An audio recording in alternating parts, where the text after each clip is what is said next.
magbubukas po ako ng parcel na na-receive ko ngayon. In-order ko po ito sa online. Gagamitin ko sa pag-pack ko ng aking mga products para sa mga order sa akin ng mga customer. Naubusan kasi ako ng packing tape, so mag-order na lang po ako through online kasi mas mura po at saka less hassle at saka bukod sa lahat nakakapili ka ng iba't ibang klaseng size ng packing tape. Ang pinili ko pong packing tape is yung clear tape.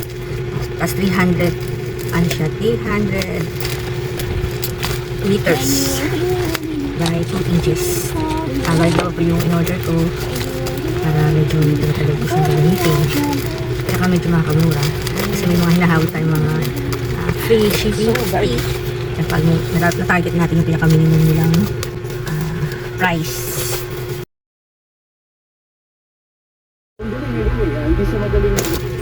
So, kaya po dalawa po in-order ko. So, ngayon, wala po ngayon si Iska.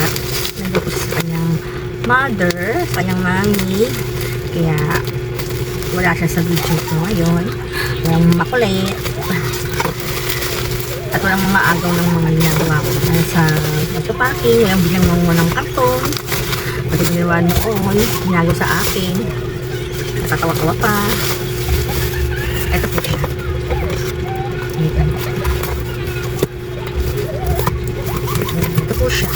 Ito po siya kalaki.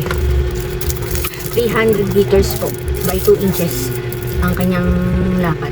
So, kaya pwede ko siyang gamitin. Depende na rin po sa kung marami akong ibabalot. Matagal siyang maubos. So, depende pa rin sa order sa akin. Pero kung halimbawa normal lang naman gagamitin, matagal-tagal po. Aabot na siguro ng ilang buwan. Pero as online seller kasi araw-araw ko nagpapak. So, madali na din po. Kasi mga ano, pagkadami ko to siya sa loob ng isang buwan. Siguro yung ganito. Or less 1 month. Mura naman po siya. Ang isang packing tape po nito, worth siya ng, depende sa mga store na pipiliin mo. So, dun ako sa, ang price is, ang isa is 64 pesos. Ganito na po siya isa. 300 meters. Ganito kalaki. Ganito po siya kadami. Iba-ibang price kasi, siyempre, iba-ibang mga, ano sila, kung galing nakuha nila sa pinaka wholesale na price.